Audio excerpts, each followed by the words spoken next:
तुम्ही पाहताय let's up Marathi. Neha आणि यशच्या लग्नाचा एक वेगळा थाट आपण बघतोय. सिल्वासाला आम्ही आलोय आणि मस्त धमाल सुरू आहे.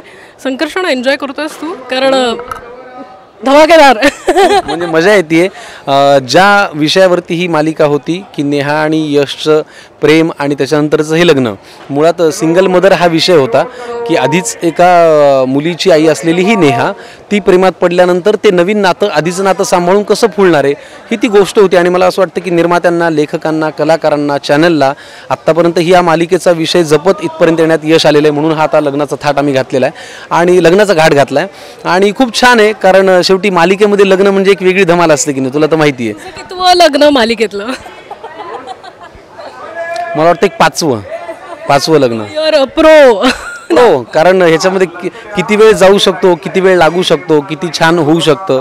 तर मजा येते, खूप छान आहे. असं हो, तुम्ही म्हणताय मजा येते, पण खरंच दगदग असते. म्हणजे शूटिंगमध्ये या पेहरावात वावरणं आणि तासन तास शूटिंगसाठी थांबणं.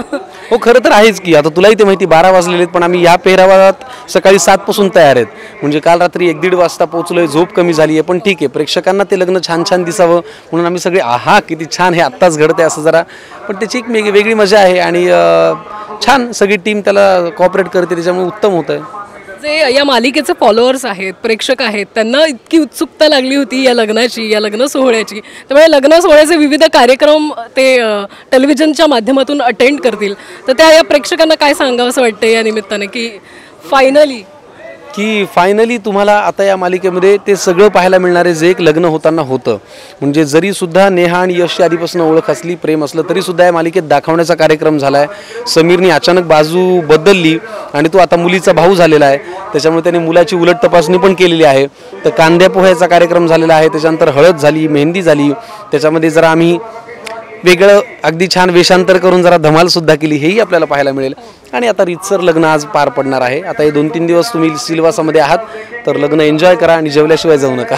तर या लग्नाच्या धुमाकूळमध्ये कोणतं गाणं तुला आठवतंय किंवा या लग्न सोहळ्यात आम्ही बघू तुम्ही वरातीत नाचताना वगैरे?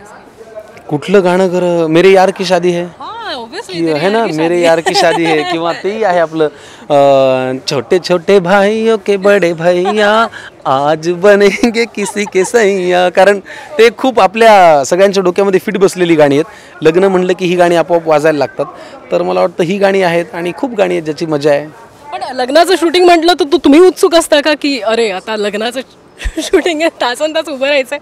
पण एक खरंच एक मैत्रीण म्हणून नाही, मला खरं तर असं वाटतं की उत्सुकता असते, पण ते मी मगाशी म्हणलं तसं की पहिल्या दिवशी अरे चल ना करूया असं होतं, दुसऱ्या दिवशी चल ना आणि तिसऱ्या दिवशी अरे चलो ना किधर आहे. तर ते ह्या स्वरांवरती पोहोचतं ना, कारण ते खूप लांबतं. खूप वेळ आपल्याला त्या पेहरावात आणि त्या ह्याच्यामध्ये ऊन, भूक, थंडी, पाऊस काहीही लक्षात न ठेवता उभं राहायचं. बरं, गंमत अशी आहे की आपला खांदा जरी दिसत असला तरी हे सगळं घालायला लागतं ना. आपण कमी जरी दिसत असलो तरी तेवढंच नटावं लागतं. तर त्याच्यामुळे त्याचं थोडं ते हेक्टिक होतं. पण सर ते शेवटी ती जी 40 मिनटं ते 28 मिनटं जे झी मराठीवरती किंवा वाहिनीवरती दिसणार आहे ते पाहायला लोकांना आवडतं. काय जय्यत तयारी तर झाली आहे, मेजवानी काय असणार आहे?